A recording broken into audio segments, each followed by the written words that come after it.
गिरेंगे तो भाई ढंग से गिरेंगे, नहीं तो देखा जाएगा। तो आखिरकार इन्होंने भी अपना खाता खोल ही लिया। और अब समझ में आ रहा है कि स्नो चेन की ज़रूरत क्यों पड़ती है। मिनिमम से मिनिमम स्पीड रखने की कोशिश करिए, क्योंकि स्नो आपका ट्रैक्शन पूरा लूज करेगी। मुझे ऐसा लग रहा है कि निर्मा का ऐड चल रहा है, washing powder Nirma, washing powder Nirma. ये बात। So hello everyone, welcome to my YouTube channel. मेरा नाम है आयुष वर्मा और अभी मैं हूँ काजा में। तो आपको जैसे पता होगा, मेरी बाइक के साथ ये इशू हो गया था कि उसका जो रियर टायर था उसके वॉल में प्रॉब्लम हो गई है, जिससे हवा लीक हो रही है। तो हम लोग टायर निकाल के गए थे यहाँ से मनाली की तरफ, बट सीन ये हो गया कि मनाली वाला रास्ता बंद हो गया था क्योंकि स्नोफॉल होने लगी थी बहुत ज़्यादा। तो कल जब काजा में हम लोग यहाँ थे तो यहाँ तो हम लोगों को नहीं दिखी स्नोफॉल। तो कुछ यार बाइक ऐसी दिख रही है, तब से 2-3 दिनों से ईंटों पे ऐसी ही रखी है। हाँ, तो काजा में स्नोफॉल नहीं हुई थी, तो हम लोगों ने सोचा ठीक है मनाली तक रास्ता खुला होगा तो हम लोग चले गए, लेकिन रास्ते में भाई स्नोफॉल चालू हो गई तो हम लोग नहीं जा पाए। कल का दिन वहीं वेस्ट हो गया। तो हम लोगों ने कहा अब एक ही ऑप्शन बचता है, यहाँ से लेंगे इस टाइप के डाले और इनमें बाइक लोड करेंगे और फिर हम लोग यहाँ से जाएंगे शिमला, वहाँ टायर बनवाएंगे और उसके बाद फिर अपनी राइड। तो फिर इस बार की स्पीति की क्या ही हो पाएगी, ढंग से नहीं हो पाएगी, 2-3 मॉनेस्ट्री छूट जाएगी, बट जितना है उतना आज हम लोग घूम पाएंगे। तो आज फिर से मैंने हिमालयन रेंट कर ली है। लास्ट टाइम ब्लैक कलर की ली थी, इस टाइम वाइट। तो यार ये है काजा, और अगर आप रोड पे देखेंगे तो आपको रोड थोड़ी बहुत गीली दिखेगी पर बर्फ़ नहीं दिखेगी। बर्फ़ दिखेगी सिर्फ ऐसे पहाड़ों पे, और ये रही काजा मॉनेस्ट्री। हाँ, तो मैं कह रहा हूँ कि बर्फ़ आपको सिर्फ पहाड़ों पे दिखेगी, बाकी आपको रोड पे नहीं दिखेगी। रोड पे भी थोड़ी बहुत दिखेगी, तो मैं दिखाता हूँ। देखिए थोड़ी थोड़ी यहाँ पे बर्फ़ दिख रही है आपको, इस तरफ वाइट वाइट कलर। तो ये थोड़ी बहुत बर्फ़ है यहाँ पे। और अभी टाइम अप्रॉक्स 11 AM हो चुके हैं और धूप भी बहुत तेज़ निकल आई है। तो अभी तो पूरी की पूरी स्नो मेल्ट हो चुकी है और यहाँ पे हम लोग फ्यूलिंग कराएंगे।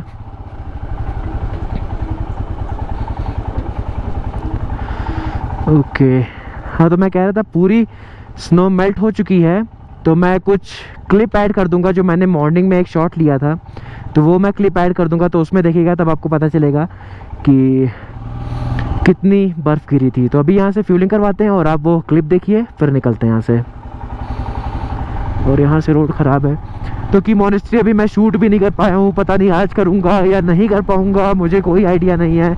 अगर आज कर पाएंगे तो वो आपको 2 दिन पहले वाले व्लॉग में दिखेगा। और भाई रोड कतई ख़राब है, थोड़ा सा सैडलिंग करके चलते हैं।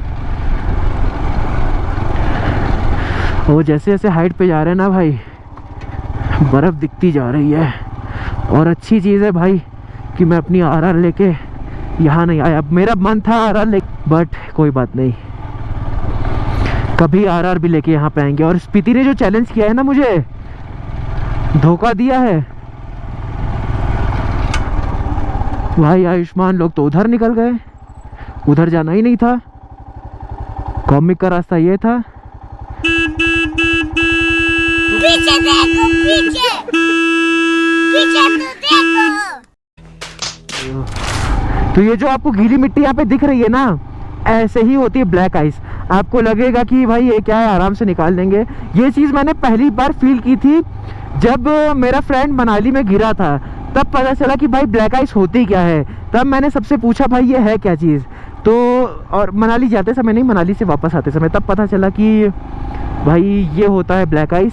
और ब्लैक आइस दिखती नहीं है, इसीलिए उसका नाम ही रखा है ब्लैक आइस। और आराम आराम से जाएंगे, कोई जल्दबाजी नहीं करेंगे। आयुष्मान लोग तो आगे चले गए, बट मुझे ये नहीं पता कि भाई जीपीएस कौन सा रूट इन लोगों को दिखा रहा है, क्योंकि कॉमिक के लिए एरो मैंने देखा था पीछे, जो मैं ऑफ रोड करते हुए जा रहा था। शायद 2 रास्ते हों, जैसा वो देखा जाएगा। चलते हैं भाई फिर इसी रास्ते से आगे। अब मिल गई है बहुत बेकार वाली आइस, और अब समझ में आ रहा है कि स्नो चेन की ज़रूरत क्यों पड़ती है। और एक और चीज़ बताते हैं, तो अगर आपको दिख रही है कि एकदम ताज़ी बर्फ़ गिरी है तो वहाँ पे तो ना ही चलाइए, क्योंकि वो ताज़ी बर्फ़ नहीं होती है। जैसे ये है, ये आपको लग रहा है ताज़ी बर्फ़ है, लेकिन उस पर आप ना चलाइए क्योंकि वो बहुत देर से वैसी है और वो क्रिस्टल बनने लगती है, तो उस पर गिरती है बाइक। ये सीन रहता है। तो जो भी कहें, इन शॉर्ट, स्नो पे अगर आप जा रहे हैं ना तो बस आराम से चलाइए। और हम लोगों के सामने एक और राइडर हैं, ये हम लोग काजा में मिले थे। चलो सही है भाई। हो आगे तो और भाई ख़राब रोड मिलने वाली है। बस फॉलो क्या करना है, जहाँ जहाँ से गाड़ियाँ निकली है ना उनका ट्रैक फॉलो करना है। वो सामने अगर बाइक दिख रही है आपको, देखिए कितना स्लिप हो रही है। मिनिमम से मिनिमम स्पीड रखने की कोशिश करिए क्योंकि स्नो आपका ट्रैक्शन पूरा लूज करेगी। और बिल्कुल भी एक्सीलेटर तेजी से मत दीजिए। एक्सीलेटर देंगे टायर ग्रिप लूज करेगा, जैसे अभी मेरा कर रहा है। बस थोड़ा सा मैंने स्लो कर दिया, देखिए ये होता है।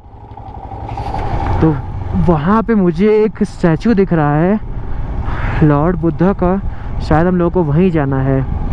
और अगर आसपास भाई मैं देख रहा हूँ ना तो मुझे ऐसा लग रहा है कि निरमा का ऐड चल रहा है। Washing powder Nirma, washing powder Nirma, दूध सी सफेदी निरमा से आई। भाई सीरियसली ऐसी लग रहा है कि यार कोई ऐड चल रहा है वॉशिंग पाउडर का। भाई साहब कुछ ज्यादा नहीं हो गया ये? मतलब कुछ भी। तो यार यहाँ तो बिल्कुल भी धूप नहीं आ पा रही है, तो कॉमिक है पीछे ऊपर। अरे भाई, तुम लोग ऊपर जाना है। और यहाँ पे तो ढंग से ब्लैक आइस जमी हुई है, तो देखना यह है कि क्या सीन रहता है। हम बस एक ही लीड फॉलो करेंगे, वो है आयुष्मान के टायर। और दिक्कत सिर्फ तभी होती है क्योंकि हमारे भाई रेसिंग बूट्स है और रेसिंग बूट्स में ग्रिप नहीं होती है, तभी हमारी बाइक फिसलती है और हम गिरते हैं। नहीं तो भाई हमारे साथ ऐसा कभी कुछ ना हो। और यहाँ पे ब्लैक आइस पे चलने का एक तरीका ही हम बताते हैं, आप बिल्कुल भी ज़्यादा थ्रॉटल मत दीजिए, 1 RPM मेंटेन करिए और उसी पे चलते रहिए। तो यही एक आपको तरीका मिलेगा जिससे आप निकल पाएंगे। और एक तो मैं हिमालयन की मुझे आदत नहीं है, तो और मुझे प्रॉब्लम हो रही है क्योंकि इसके क्लच ब्रेक एक्सीलेटर अलग तरीके से काम करते हैं। RR होती तो थोड़ा बहुत संभाल पाते क्योंकि उसे चलाने की आदत है भाई। 28,000 किलोमीटर किए हैं और मुझे पता नहीं भाई मैं इस समय क्या बोल रहा हूँ। मेरा सारा दिमाग आयुष्मान के टायर के जस्ट पीछे है और मैं नहीं गिरना चाहता, बिल्कुल भी नहीं। ओ भाई यहाँ तो दिख ही नहीं रहे हैं कि कहाँ भाई चलना है कहाँ नहीं चलना है। और मैं नहीं गिरना चाहता और मैं नहीं गिरूँगा। 1 RPM मेंटेन करके बस चढ़ते चले जाएंगे। एक्सीलेटर नहीं देना है, बिल्कुल नहीं देना है। मैंने दोनों टांगे फैला दी हैं एकदम वाई शेप में। और यहाँ की स्नो थोड़ी ताज़ी लग रही है। कुछ नहीं करना है भाई, बस जो मार्क्स बने ना उन्हीं के पीछे चलना है और हम थोड़ा सा स्नो पे चलाने की कोशिश करेंगे। अरे भाई साहब, ये मेरे लाइफ का पहला एक्सपीरियंस होगा जो कि मैंने बर्फ़ में किया है। मनाली में थोड़ी सी बर्फ़ थी, बस उससे मैंने निकाला था तो हालत ख़राब हो गई थी। बट यहाँ पे प्रॉपर मिल रही है स्नोफॉल। और मुझे नहीं पता भाई इतनी ठंड में मेरा गोप्रो कितनी देर तक चलने वाला है। जब तक चलता है भाई देखा जाएगा। तो यही आपको गेस करना होता है कि कौन सी स्नो क्रिस्टल बनने वाली है और कौन सी स्नो ताज़ी है। तो मैंने अंदाज़ा इसलिए ऐसे लगाया क्योंकि यहाँ पे सनलाइट डायरेक्ट नहीं पड़ पा रही है, तो यहाँ पे ज़्यादा गाड़ियाँ भी नहीं आई हैं, तो यहाँ पे बर्फ़ क्रिस्टल नहीं बनी होगी।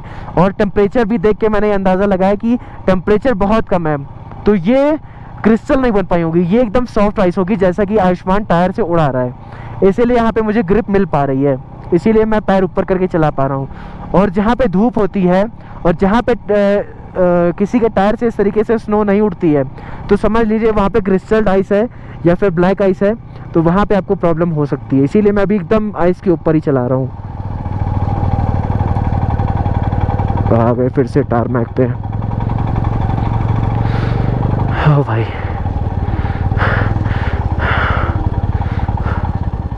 तो आखिरकार इन्होंने भी अपना खाता खोल ही लिया।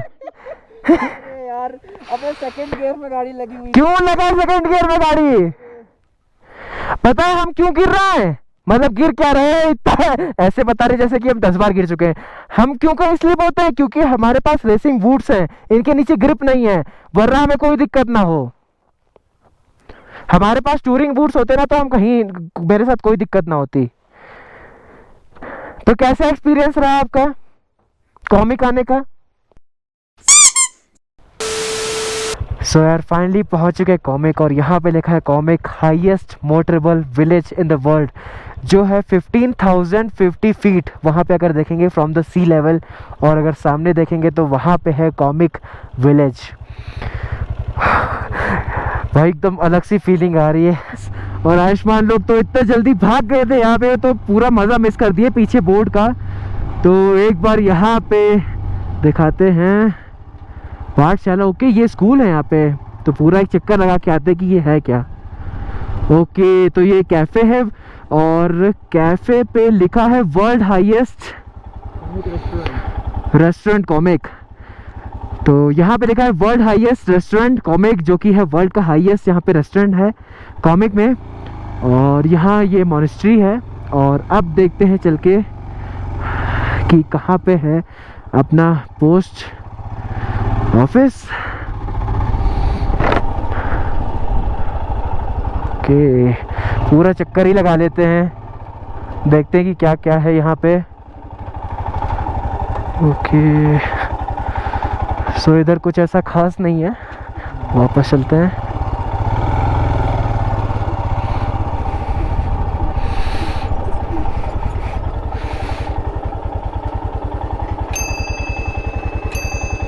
ओके मैं अभी एक बार कर लूँ ये बात।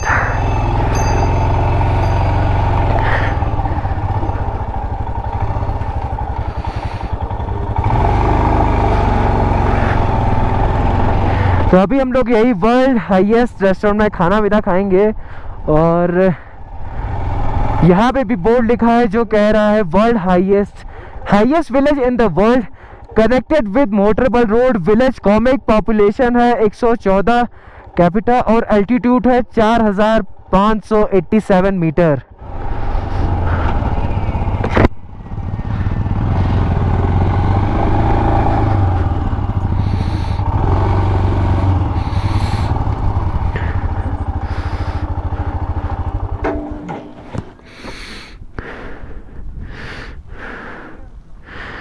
सो अब हम लोग आ चुके हैं वर्ल्ड के हाईएस्ट रेस्टोरेंट में, तो यहाँ पे रुकेंगे, चाय पियेंगे, और बहुत ज़्यादा पब्लिक है भाई।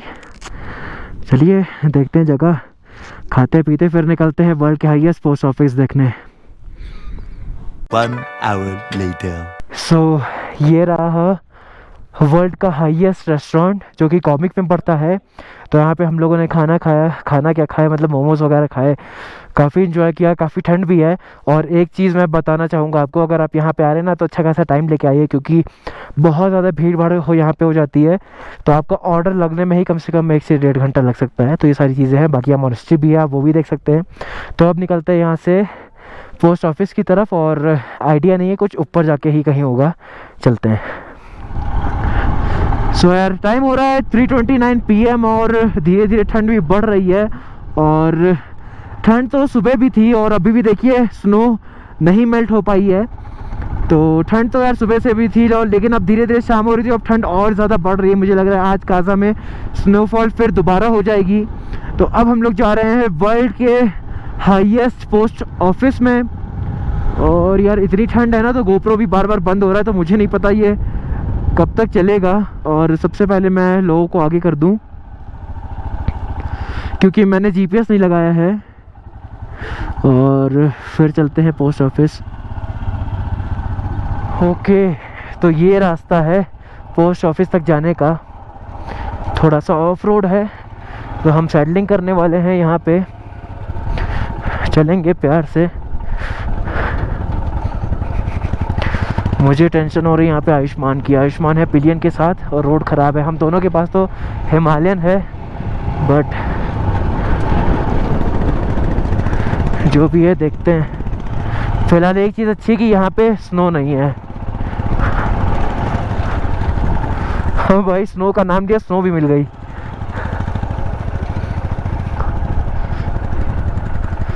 भाई पता नहीं कहाँ जाना है, हमको लग रहा है वहाँ जाना है, वो नीचे जो विलेजेस दिख रहे हैं ना वहाँ जाना है। चलिए थोड़ा सा ऑफ रोड करते हैं, फिर विलेज तक चलते हैं।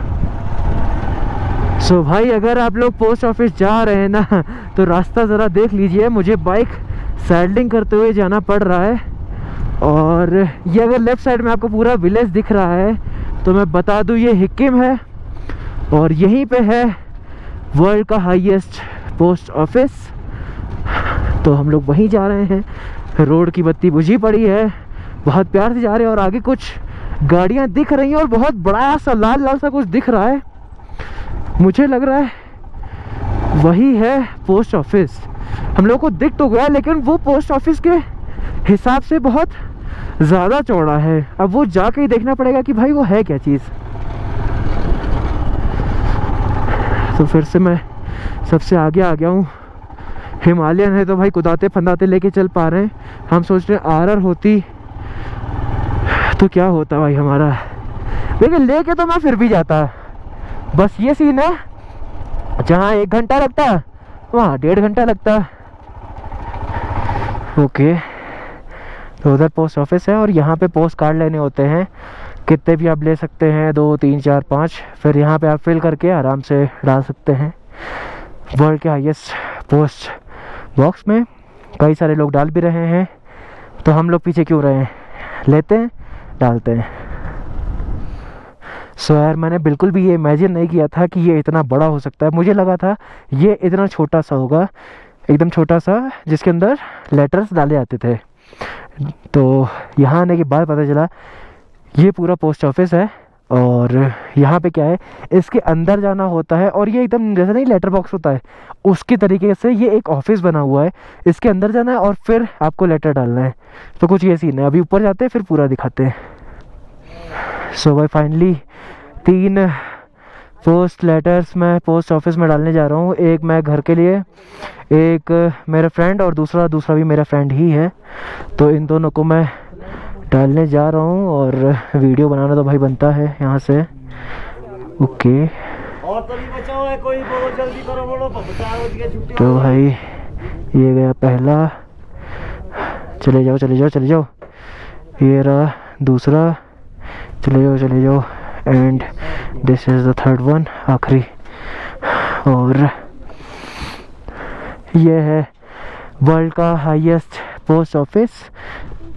यहाँ से दिखाता हूँ। सो यार गोप्रो डेड हो चुका है।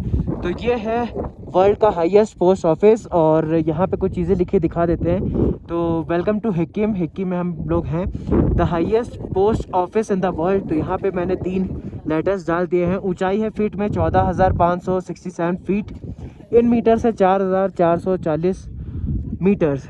तो गोप्रो तो डेड हो चुका है यार, तो इसकी फुटेजेस तो पता नहीं क्या ही हो अब। और ठंड भी बहुत ज़्यादा लग रही है, पता नहीं आईफोन कैसा वॉइस कैप्चर कर रहा होगा। यार ये ब्लॉग मैं यहाँ पे एंड करता हूँ। वीडियो अच्छा लगा तो यार लाइक कर दीजिएगा, कुछ पूछना हो तो कमेंट कर दीजिएगा, और मिलते हैं आपसे किसी नए ब्लॉग में, किसी नई जगह पे, किसी नए शहर में। तब तक के लिए टाटा।